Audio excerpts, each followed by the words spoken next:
새벽 두 번째 파트, 오늘 8번째 시간입니다. 오늘 말씀의 제목은 나에게는 길이 없지만 하나님께는 언제나 길이 있습니다. 이런 제목으로 말씀 전하도록 하겠습니다. 너무나도 우리가 잘 아는 그런 내용을 제목으로 삼았지만 우리가 이걸 잊어버릴 때가 얼마나 많은지 모릅니다. 마치 길이 끝난 것처럼 낙심하고 절망할 때가 얼마나 많은지 모릅니다. 길이 끝난 것처럼 보입니까? 내 길이 끝났습니다. 거기서부터는 하나님의 길이 열리는 거예요. 여러분, 그 믿음 가지고 꼭 사시는 우리 모두가 되기를 주님으로 축원을 드립니다. 솔로몬 왕 이후에 하나의 이스라엘이 북이스라엘과 남유다로 두 개의 나라로 갈라지게 되어집니다. 북이스라엘은 나라가 약 250년 동안 지속되다가 BC 722년에 아수르 제국에게 망하지요. 그리고 남유다는 그 이후에 150년 정도 더 지속되다가 결국 BC 586년에 바벨론 제국에게 망하게 됩니다. 예루살렘 성전도 바벨론 군대에 의해서 돌 위에 돌 하나 남지 아니하고 처참하게 다 무너지고 남유다 백성들은 바벨론 땅으로 강제 이주하게 되는 것이지요. 포로로 끌려가는 것입니다. 이 시기를 가리켜 성경학자들은 바벨론 포로 시기 이렇게 부르지요. 바벨론 포로 시기. 나라의 주권은 이렇습니다. 그리고 바벨론 땅에서 포로로 살아가게 된 사람들, 그들은 자기들이 왜 이런 처지가 되었는가 끊임없이 돌아보기 시작을 합니다. 우리가 무엇 때문에 이런 참담한 형편이 되었을까? 그리고 그 이유를 명확하게 하게 되지요. 우리가 하나님을 반역하고 우상을 겸하여 섬겼기 때문에 그분의 징계를 받고 있는 것이다. 이 시기를 가리켜 선지자들은 복역의 때다 이렇게 말합니다. 복역의 때, 징역을 살고 있다고 말한 것입니다. 바벨론에서의 포로 생활을 징역살이 이렇게 본 것이지요. 근데 문제는 그 징역살이가 언제 끝날지 도무지 끝이 보이지 않았다는 것입니다.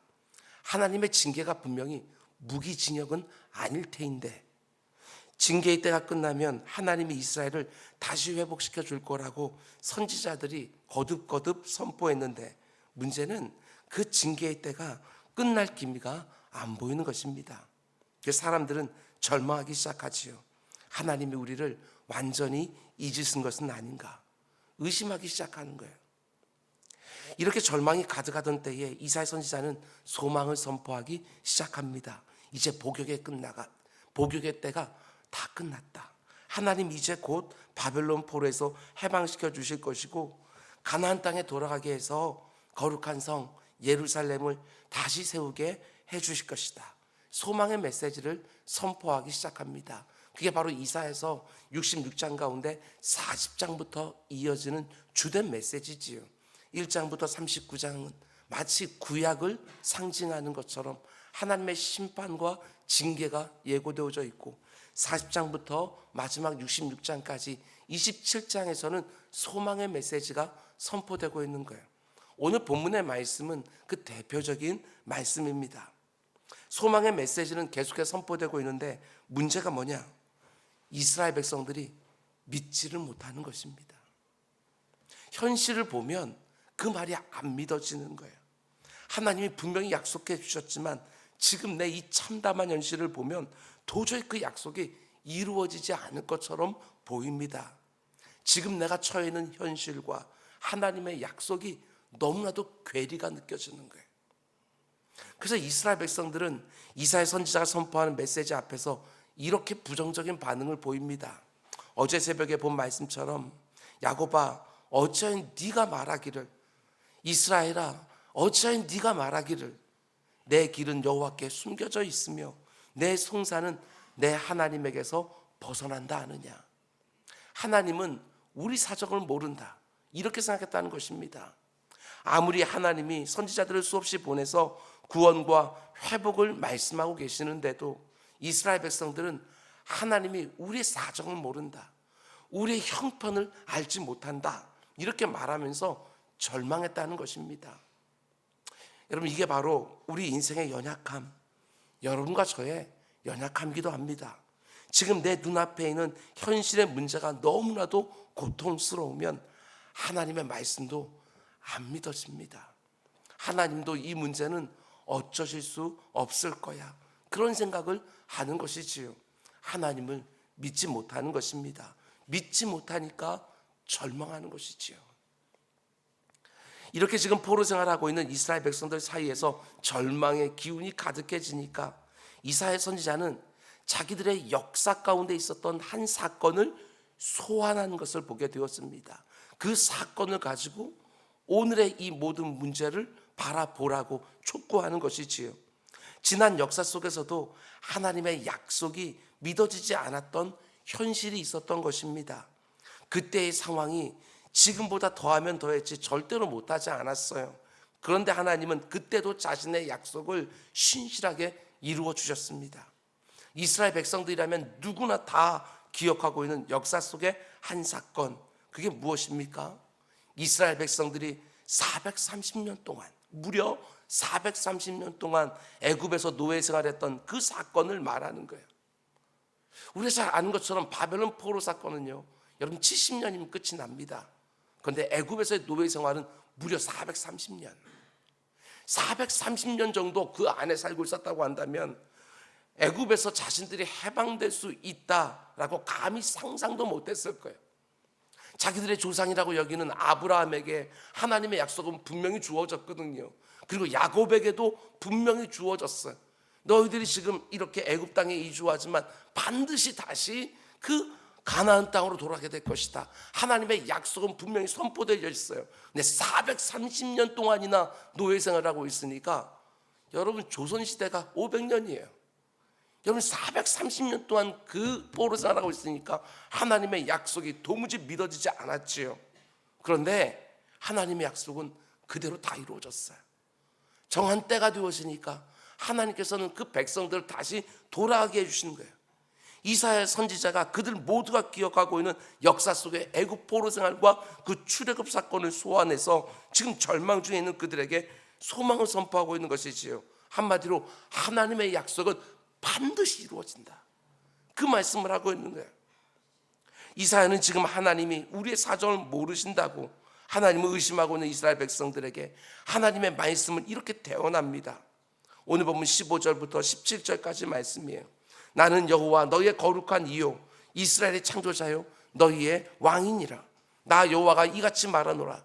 바다 가운데 길을, 큰 물 가운데 지름길을 내고 병거와 말과 군대의 용사를 이끌어내어 그들이 일시에 엎드러져 일어나지 못하고 소멸하기를 꺼져가는 등불 같게 하였느니라. 이사야가 이스라엘 역사 가운데서 소환한 하나님의 모습은 어떤 모습입니까? 이렇게 말할 수 있어요. 길을 만드시는 분. 도무지 길이 없어 보이는 곳에도 길을 만드시는 하나님. 16절을 보면 내가 바닷 가운데 길을 내었다. 이게 말이 됩니까? 바닷 가운데 길을 내었고 큰 물 가운데 지름길을 내었다. 출애굽한 이스라엘 백성들을 애굽 군대가 뒤쫓아올 때에 하나님이 홍해 바다를 가르시고 전혀 새로운 길, 그 누구도 상상도 하지 못했던 그 기적의 길, 바다를 마른 땅처럼 건너가게 하신 사건, 그 사건을 기억하게 하는 것이지요. 이 사건이 출애굽기 14장에 자세하게 기록되어 있는데 이스라엘 백성들은 하나님의 기적적인 도우심으로 애굽을 기쁨 가운데 떠납니다. 430년 동안의 노예살이를 끝내고 자기들의 조상들이 살던 가나안 땅으로 돌아가는 그 발걸음 하나하나가 얼마나 기쁘고 흥분되었겠어요. 조금도 상상하지 못했던 일이 지금 일어난 것이거든요. 근데 그 기쁨도 잠시, 그들은 다시 위기를 만나게 됩니다. 그들 앞에 거대한 홍해 바다가 딱 버티고 있는 거예요. 가나안 땅으로 가는 길이요, 거기서 끝이 나버렸어요. 그 자리에 여러분과 제가 있다고 한번 생각해 보십시오. 그 꿈을 가지고 가나안 땅으로 가고 있는데 길이 끝나버렸어요. 바다가 있는 거예요. 뒤에는 자기를 죽이려고 쫓아오고 있는 그 성난 애굽의 군대들이 있고 양옆에는 깎아지를 단 절벽들이 딱 버티고 있고 앞에는 거대한 홍해 바다가 있고 그 어디에도 길이 없어요. 길이 끝나버렸어요. 이스라엘 백성들은 홍해 앞에서 가나안 땅으로 향하던 발걸음을 멈출 수밖에 없었습니다. 홍해에 빠져 죽든지 아니면 애굽 군대의 칼에 죽든지 어떻게 목숨을 부지한다고 해도요, 다시 노예로 끌려갈 상황에 놓인 거예요. 길이 없습니다.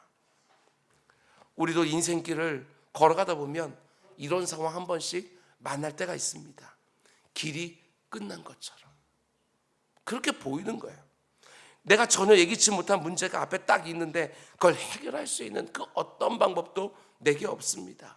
아픔 보이지 않고 사방은 막혀 있고 그렇다고 뒤로 돌아갈 수도 없고 내 힘으로는 도저히 해결할 수 없는 문제가 나를 딱 막고 있는 거예요. 이런 상황이 되면 많은 사람들이 좌절하고 절망을 하는데 이스라엘 백성들의 반응도 똑같았습니다. 그 상황에서 어떻게 반응했는지 출애굽기 14장 11절은 이렇게 말하지요.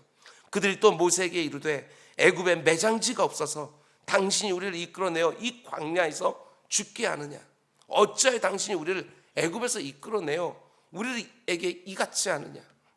이들의 첫 번째 반응은요, 원망이었습니다. 사람들이 참 못됐지요. 길이 딱 막힌 것처럼 보이게 되어지면 누군가에게 책임을 돌리고 원망하고 싶어요. 여러분과 저도 예외는 아닐 거예요. 길이 막힌 상황 가운데 속에서 오히려 힘을 합쳐도 그 가운데 버거울 터인데 그때부터 우리는 너무나도 쉽게 원망할 사람을 찾아요. 이게 우리들의 모습이에요. 누구 때문이라고. 그들은 이렇게 원망합니다. 12절. 우리가 애굽에서 당신에게 이른 말이 이것이 아니냐. 이르기를 우리를 내버려 두라. 우리가 애굽 사람을 섬길 것이라 하지 아니하더라. 애굽 사람을 섬기는 것이 광야에서 죽는 것보다 낫겠노라. 그냥 애굽 사람들을 섬기며 살겠다고 우리가 말하지 않았냐고. 왜 우리를 굳이 끄집어내서 여기서 죽게 하느냐고. 이들이 원망을 막 쏟아내기 시작한 거예요. 이해할 만도 합니다. 우리가 그때 그 자리에 있어도 별반 다르지 않았을 거예요.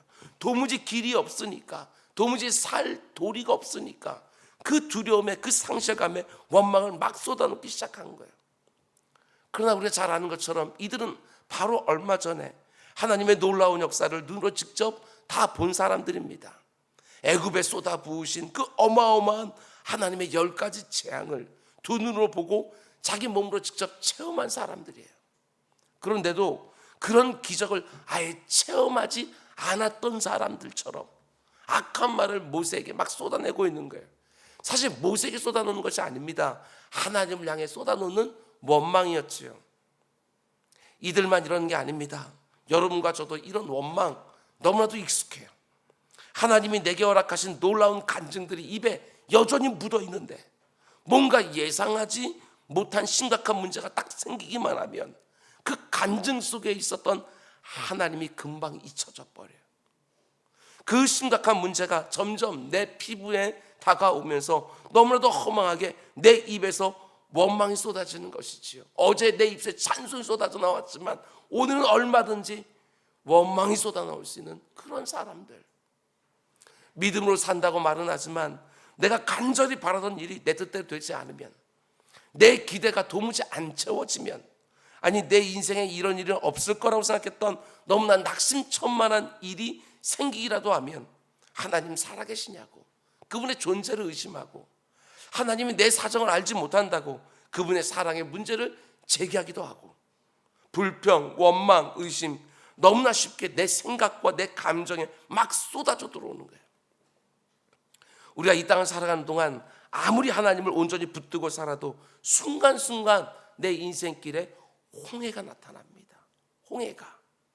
아무리 믿음이 있어도요, 고통의 바다가 곳곳에서 나타나요. 마치 길이 끝난 것처럼 보일 때가 여러분에게도 있고 저에게도 있어요. 그런데 그때가 바로 하나님의 때. 내가 아무것도 할 수 없다고 생각하는 그때가 바로 하나님의 때. 내 인생이 다 저물어진 것처럼 보이는 그 순간, 너무나 황망한 빈대로 홀로 걸어가고 있는 바로 그 순간, 내 힘으로 도무지 안 되고 내 손에 쥔 것들이 다 사라졌다고 여겨지는 그 순간, 그때가 바로 하나님의 때. 그때가 바로 주가 일하실 때지요. 지금까지 내가 경험했던 것과는 비교할 수 없는 하나님의 새로운 일이 시작되는 때라는 것입니다. 내 눈에 지금까지 보이지 않았던 길을 하나님이 만들어주시는 순간이지요. 그러니 절대로 절망하지 마라. 모세의 모습을 보십시오. 모세는 길이 끝난 것 같은 그 자리에서 원망하고 의심하는 대신에 하나님을 바라보기 시작합니다. 간절히 기도한 다음에 원망하고 의심하는 백성들을 향해 이렇게 소리치죠. 그 유명한 말씀이에요. 14장 13절. 모세가 백성에게 이르되 너희는 두려워하지 말고 가만히 서서 여호와께서 오늘 너희를 위하여 행하시는 구원을 보라. 너희가 오늘 본 애굽 사람을 영원히 다시 보지 아니하리라. 너희는 가만히 서서 하나님이 너희를 어떻게 구원해 주시는지 지켜보기만 해라. 무슨 말이지요? 우리가 보기에는 길이 없는 것 같지만 하나님께는 길이 있다. 우리에게는 방법이 없지만 하나님께는 방법이 있다. 그러니 가만히 서서 하나님의 구원을 지켜보아라. 모세에게 어떻게 이런 믿음이 생겼을까? 저는 이렇게 묵상을 했어요. 여기까지 인도에 오신 분이 하나님이시라면, 이 홍해 앞까지 인도에 오신 분이 하나님이시라면 하나님께는 길이 있다. 우리 눈에는 길이 안 보이지만 하나님께는 길이 있다. 그게 바로 모세의 믿음이었던 거예요. 요즘 내 인생길이 꽉 막혀 있는 것처럼 느껴지는 분이 계십니까? 모세가 보여준 이 믿음, 나에게도 반드시 있어야 되는 거예요. 나에게는 길이 없지만 하나님께는 길이 있다. 내 인생 이 자리까지 하나님이 인도해 오셨다고 한다면 여기서 길을 끊어버리시겠나? 하나님께는 길이 있다. 내 눈에는 지금 보이지 않고 도무지 상상도 안 되지만 하나님께서는 지금 이때를 자신의 때로 삼아 내게 길을 내어주실 것이다 하고, 아무것도 할 수 없는 형편이니까 그때 어떻게 하라고요? 어제의 말씀 가운데 속엔 내가 할 수 있는 거 참새의 퍼덕거림이라도 열심히 최선을 다하고 있으면 하나님께서 바람을 불어주셔서 그 퍼덕거림을 정말 독수리의 날갯짓으로 만들어주실 것이다, 이렇게 말씀을 드렸는데 지금 이 자리에서는요 아무것도 할 게 없어요. 이때는 어떻게 해요? 하나님을 바라보는 것밖에 없어요. 모세를 보십시오. 길이 막힌 자리를 기도의 자리로 만들었어요. 뒤에서 애국 군대가 막 쫓아오고 있는 그 시간을 기도의 시간으로 만들었어요.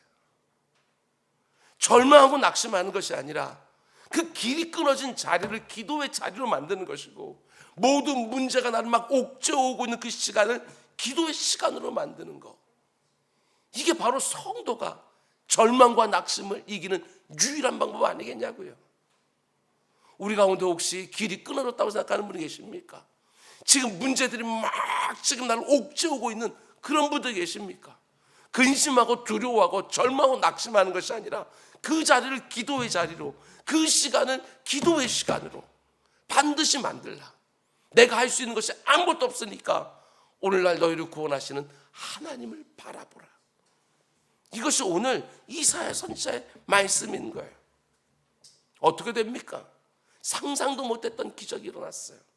홍해바다가 좌우로 쫙 갈라지면서 한복판에 길이 나기 시작했어요.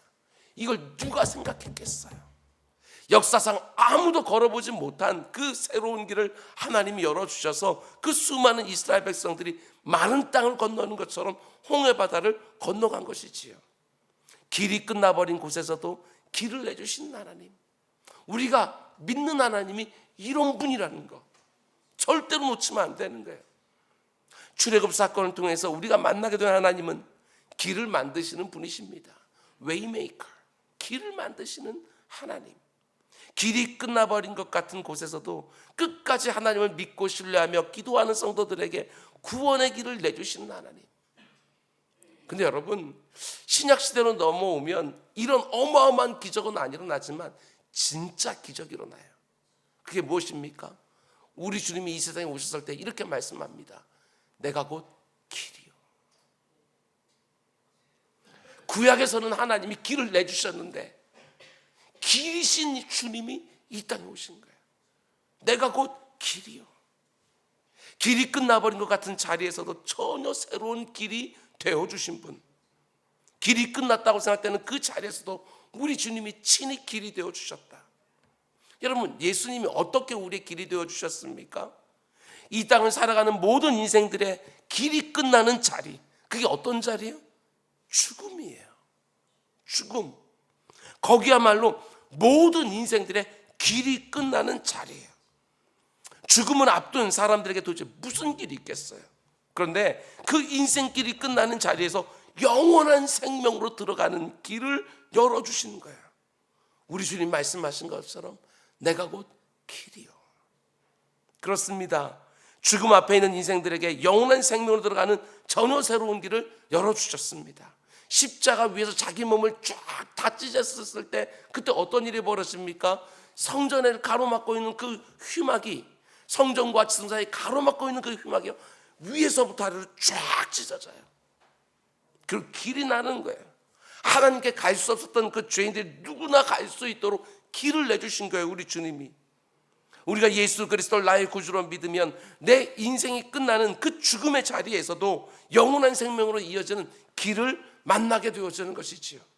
우리 주님께서 사망의 음침한 골짜기를 쫙 가르시고 그 가운데 속에 생명으로 영원한 푸른 초장으로 가는 길을 내어주신 거예요. 그분이 바로 모든 인생들의 앞을 가로막고 있는 홍해와 같은 죽음을 쫙 갈라서 영생으로 가게 되는 길이 되어주신 거예요. 그럼 우리 주님은 영원에 이런 길만 열어주시는 분이십니까? 그렇지 않습니다. 하나님의 이런 약속이 예수 그리스도를 나의 구주로 영접한 성도들에게 또 주어져 있습니다.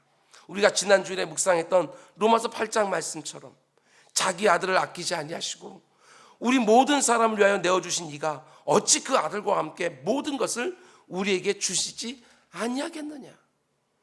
하나님이 자신의 하나밖에 없는 아들까지 내어주셨다면 도대체 뭘 더 못 주시겠나, 뭘 더 아끼시겠는가. 모든 걸 다 주시는 것이지요. 길이 없어서 울부짖으며 하나님께 매달리는 그 성도들에게 어찌 길을 내주지 않으시겠나, 이 말씀을 하시는 것이지요. 지금까지 참 열심히 살아왔는데 요즘 길이 딱 막힌 것처럼, 아니 이제는 길이 없는 것처럼 낙심하는 분이 계십니까? 나에게는 길이 없지만 하나님께는 길이 있습니다. 내 인생을 지금까지 이끌어 오신 하나님이 지금 그 자리까지 오게 하셨다면 그 자리에도 틀림없이 길이 있는 거예요. 아무리 길이 없는 것처럼 요즘 보인다 할지라도 지금까지 나를 인도해 오신 그 하나님 잊지 마시기 바랍니다. 너희는 두려워하지 말고 가만히 있어서 여호와께서 오늘 너희를 위하여 행하시는 구원을 보라. 길이 막힌 그곳을 기도의 자리로 만드시기 바랍니다. 지금 내 앞에 있는 문제들이 계속해서 나를 옥죄오는 그 시간을 기도의 시간으로 삼으시기 바랍니다. 내 기도를 들으신 하나님은 길을 만드시는 분이십니다. 이사야 선지자는 길이 없다고 절망하고 있는 이스라엘 백성들에게 역사 속에서 새 길을 열어준 하나님을 기억 속에서부터 소환해 내고 있습니다. 길이 없는 곳에 길을 만드시고 막힌 곳에 새 길을 열어주시는 하나님을 역사 속에 소환하여, 얘들아 하나님은 길을 만드시는 분이시다, 낙심하지 마라, 지금이 바로 하나님의 때다, 주가 일하시는 것을 이제 곧 우리가 보게 되리라, 지금 이 말을 하는 것이지요. 제가 특별한 새벽 첫 번째 파트 때 말씀드린 것처럼 여러분과 저의 신앙생활에서 너무나 중요한 것은 하나님이 지금까지 행하신 일을 기억하는 것입니다. 믿음의 자리는 기억의 자리지요. 하나님이 내 개인의 역사 가운데 지금까지 무엇을 해오셨는지 그걸 망각하면 우리는 쉽게 믿음도 잃어버립니다. 그 기억을 통해서 과거의 하나님을 현재의 하나님으로 우리는 현재화시키는 거예요. 그 어떤 상황 속에 있든지 그 자리에서 하나님이 지금까지 내게 행하신 일들을 기억해낼 때 그분은 죽은 자의 하나님이 아니라 산 자의 하나님이 되어주시는 거예요. 그래서 지금 이사야 선지자가 바벨론 포로 생활을 하며 절망하고 있는 이스라엘 백성들을 향하여 역사 속에 있었던 그 과거의 기억을 상기시켜주는 것입니다.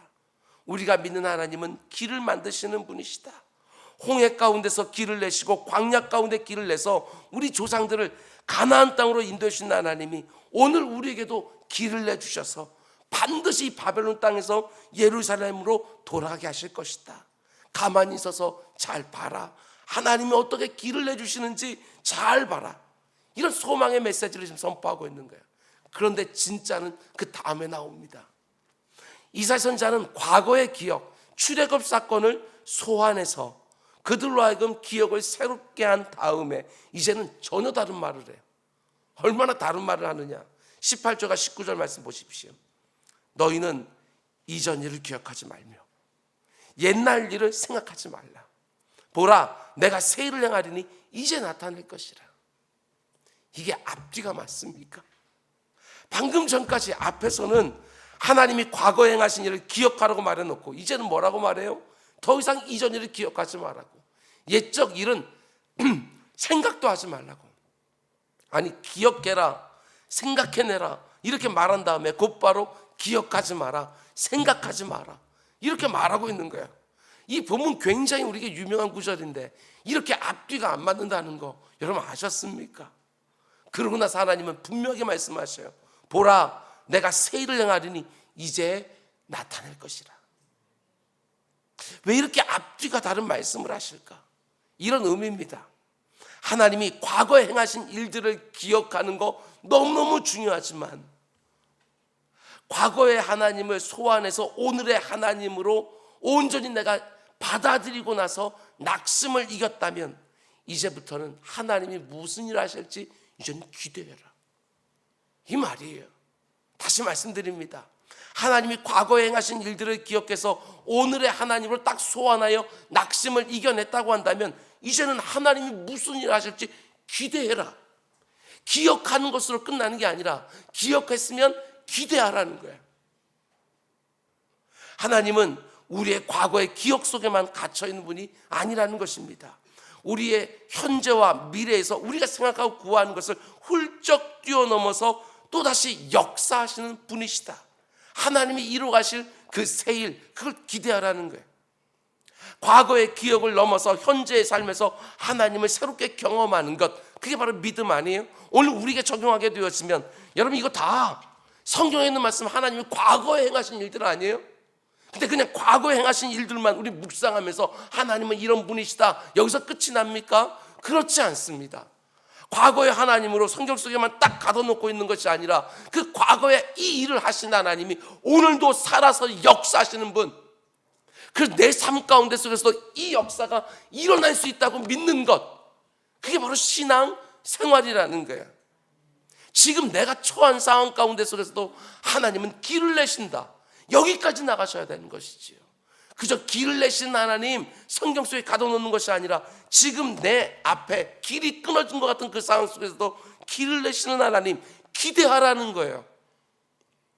이런 많은 성도들이요, 내 인생의 지난 날에 놀라운 일을 행하셨던 하나님에서 간증하지 않습니까? 근데 문제는 정작 오늘이라고 하는 나의 현실에서는 하나님을 잘 붙들지를 못하는 거예요.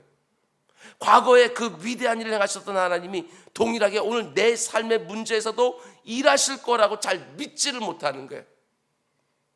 오늘 이사야 선지자의 말을 듣고 있는 이스라엘 백성들 역시 그러했다는 것입니다. 그들은 하나님의 위대하심을 기억 속에 소환하고 그것을 간증하고 있으면서도 현실에서는 조금도 하나님의 위대하심을 기대하지 않았다. 기대가 없었다. 그때 하나님이 우리 조상들에게 길을 열어주셨다는 것은 분명히 믿습니다. 그런데 오늘 우리에게도 길을 열어주실 거라고는 믿지를 못했던 거예요. 그래서 하나님은 이사야 선지자를 통하여 이렇게 말씀하시는 것입니다. 너희는 지난 일을 더 이상 기억하지 말고 옛 일을 생각하지 마라. 무슨 말입니까? 얘들아, 과거의 영광, 과거의 성공, 과거의 간증만 붙들고 살지 말아라, 이 말씀하시는 거예요. 하나님의 역사는 단지 과거형이 아니다, 현재 진행형이다, 이 말씀을 하시는 것이지요. 출애굽 때에도 하나님께서는 모세에게 정말 이 말씀을 주시는 거예요. 내 손이 짧아지기라도 했느냐? 그때 너희들의 역사를 내주셨던 내 손이 지금도 여전히 능력의 손이라는 거 왜 믿지 못하느냐? 기대해야지요. 길이 끊어졌어요? 거기 낙심하는 것이 아니라 기대해야지요. 하나님께는 길이 있으시니까. 너무나 많은 성도들이 하나님의 역사를 단지 과거형으로 자기 기억 속에만 담아놓고 성경 속에만 담아놓고 사는 수준에 머물 때가 많다는 것입니다. 과거에, 옛날에, 나 때는 이러면서 신앙을요 과거형으로 만들어 볼 때가 너무나 많은 거예요. 하나님이 오늘 내 삶에서도 그보다 훨씬 더 큰 일, 훨씬 더 위대한 일을 행하실 거라고 믿고 기대하는 사람들이요 그닥 많지가 않아요. 과거에 그 놀라웠던 일들이 마치 아무것도 아닌 것처럼 느낄 만큼 전혀 새롭고 훨씬 더 놀라운 일을 행하실 하나님에 대한 믿음을 고백하는 성도들이 너무나도 적다는 것입니다. 여러분, 하나님의 역사는 과거형이 아닙니다. 언제나 현재 진행형입니다. 보라, 내가 새 일을 나타내리라. 이제 곧 나타내리라. 무슨 말이요? 하나님을 기대해라. 이런 말 아니겠어요? 이사야 선지자는 오늘 이 말씀을 받고 있는 여러분과 저에게도 똑같이 말합니다. 얘들아, 너희가 과거에 경험했던 하나님의 도우심과 인도하심과 공급하심을 다 잊어버릴 만큼 하나님은 오늘 너희 삶 가운데 훨씬 더 새롭고 훨씬 더 놀라운 일을 계획하고 계신다. 그걸 기대함으로 소망 중에 오늘을 살아라. 말씀하시는 거예요. 지금 내가 어떤 형편 가운데 있든지 보라, 내가 새 일을 행하리라. 이제 곧 나타내리라. 이 말씀을 오늘 나에게 주시는 약속의 말씀으로 아멘, 저도 그렇게 될 줄로 믿습니다 하고 길이 없는 곳에서도 기대함을 갖고 소망 중에 부르짖는 우리 모두가 될 수 있게 주님의 이름으로 축원을 드립니다. 여러분, 끝난 것처럼 뭘 접고 막 이러세요. 하나님이 나를 사랑하신다는 걸 믿으셔요? 나를 향한 그 사랑을 정말 믿으신다면 하나님이 나를 위해 길을 내주신다는 것도 믿으시기 바랍니다. 우리가 언제나 경험하는 것처럼 사랑은 길을 만들어요. 사랑은 길을 만들어요. 우리 다 경험해 봤잖아요. 배고픈 자녀를 먹이기 위해서 부모는 부끄러움을 마다하지 않아요. 때로는 자존심까지도 다 내려놓고 자녀들에게 길을 만들어 주기 위해서 뭐든지 부모는 다 해요. 마찬가지로 하늘 아버지가 자녀된 여러분과 저를 사랑하사 독생자까지 내어주셨거든요. 그 사랑이 내게 길을 내요. 하나님은 죄와 사망에 매여있던 우리를 불쌍히 여겨서 생명의 길까지 열어주셨습니다. 나를 향한 하나님의 그 크신 사랑이 사망의 음침한 골짜기에도 영원한 생명으로 가는 길을 내주시는 거예요. 그러면 우리가 어떻게 하나님이 내주시는 새 길을 경험할 수 있습니까? 보라, 내가 새 일을 내리라. 하나님의 그 약속을 믿고요, 한 걸음 한 걸음 발걸음을 내디디라는 거예요. 그러면 한 걸음 한 걸음 새로운 길이 열리는 것을 보게 되어져요. 하나님은 그래서 홍해만 보여주신 것이 아니라 홍해 때에는 가만히 서서 오늘 하나님이 너를 구원하시는 그분의 역사를 지켜만 봐라 이렇게 말했지만 요단강에서는요, 발을 내디뎌라. 저는 이게 굉장히 의미 있다고 생각했어요. 왜 하나님은 홍해의 기적을 보여주신 다음에 또 요단강의 기적까지 또 보여주실까? 의미가 있는 거예요. 때로는 지켜보아야만 되지만 때로는 하나님의 약속의 말씀을 믿고 네 한 걸음이 중요하다. 이걸 우리에게 보여주는 것 아니겠어요? 하나님은 자신을 신뢰하고 자신의 말씀을 따라 걸음을 내디는 성도들에게 세계를 보여주시는 거예요. 그때나 지금이나 하나님은 똑같이 말씀으로 자신의 자녀들을 길로 인도해 주십니다. 그래서 하나님 말씀하시는 곳, 하나님의 말씀이 지시하는 곳에는 언제나 길이 있는 거예요. 믿음이라는 것은요, 내 발을 그 말씀에 담그는 것을 의미하는 거예요. 근데 많은 성도들이요, 하나님을 믿는다고 말은 하지만 자기 발을 어디에 담궈요? 자기 생각에다 담궈요.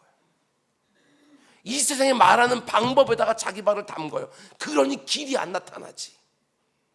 여전히 내 생각 속에 있는 길만 있는 것이고, 여전히 세상이 말하는 길만 있는 것이고, 하나님의 그 새 역사가 이루어지는 그 길이 우리 성도들의 삶에도 나타나지 않는 거예요. 왜? 내 생각에다 발을 담그고 있으니까. 이 세상의 방법에만 발을 담그고 있으니까. 그렇지 않습니다. 믿음이라는 것은 하나님의 말씀에 내 발을 담그는 거예요.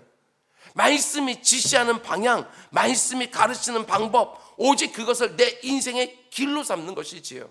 그럴 때 우리는 내 인생의 경험으로는, 내 능력으로는, 내 자원으로는 절대로 걸을 수 없는 전혀 새로운 길을 걷게 되어지는 거예요. 그게 바로 하나님이 내시는 길이에요. 여러분, 매일 아침 하나님의 말씀으로 나의 하루를 시작하시기 바랍니다. 내 생각과 내 이 세상의 방법에 내 발을 담그기 전에 하나님의 말씀에 먼저 내 발을 담그는 거예요. 이번에 대신방하면서 한 권사님이 이런 말씀을 하시는 것이 저는 굉장히 은혜가 되었어요. 자기가 일평생 새벽 기도하고 있는데 새벽 기도하는 게 무슨 의무감이 아니고 아침에 일어나서 예배드리러 교회를 향하여 내딛는 그 걸음이요, 자기 너무도 행복하대요. 아침마다 그 걸음이 행복하대. 내 걸음을 이 세상에 담그기 전에 하나님의 말씀에다가 먼저 그 걸음을 담그는 거, 거기서 새로운 길이 나는 거예요. 매일 아침마다 하나님 말씀 묵상하고 그 말씀을 붙들고 기도할 때 내 하루하루의 길이 열리고 그 길이 평탄하게 되어지는 거예요. 그렇게 하나님의 말씀에 발을 담그다가 하나님의 말씀이 특별하게 내 영혼의 귀에 들려오는 날, 내가 가야 되는 길이 분명하게 보이기 시작하는 것이고, 하나님의 말씀이 특별하게 내 심령에 울리는 날, 지금 내 앞을 가로막고 있는 홍해가 갈라지고 요단강이 멈춰서는 그분의 역사를 보게 되는 것이고, 그분의 말씀을 믿고 믿음으로 한 걸음 한 걸음 내디딜 때 하나님이 순간순간 열어주시는 길이 내 눈에 들어오기 시작하는 거예요. 자신의 말씀으로 내가 가야 될 길을 열어주시는 것, 그게 바로 하나님이 여러분과 저의 인생을 인도하시는 방법이라는 것입니다. 매일매일 하나님의 말씀으로 인도하심을 받고 그 말씀을 따라 믿음으로 한 걸음 한 걸음 내디디면서 새 길을 열어주시는 하나님의 역사를 경험하는 우리 모두가 다 될 수 있기를 주님의 이름으로 축원드립니다. 오늘 들은 말씀을 가지고 이 시간 함께 기도하기 원합니다. 하나님, 나의 믿음 없음을 회개합니다. 나에게는 길이 안 보인다고 하나님께도 길이 없는 것처럼 낙심했던 거, 이 시간 회개합니다. 우리 회개의 기도를 좀 드립시다. 길을 만드시는 하나님, 나에게는 길이 없어도 하나님께는 길이 있음을 믿고 길이 끝나버린 것 같은 자리를 기도의 자리로 삼고, 지금 내 앞에 있는 문제들이 나를 옥죄오는 이 시간을 기도의 시간으로 삼아 하나님이 일하시는 것을 보기를 원하오니 오늘 내 눈을 열어 하나님의 인도하심을 보게 해주십시오. 하나님 믿습니다. 이미 열려있는 길이 있는 줄 믿습니다. 내가 보지 못해서 그렇지 이미 열려져 있는 길이 있는 줄 압니다. 하나님, 내 눈의 거풀을 다 벗겨내 주시사 이미 열려져 있는 그 길 보게 하시고 그 길로 걸어가며 하나님의 새 역사를 보게 해 주시옵소서. 우리 주의 세 번 크게 부르면서 함께 기도하겠습니다.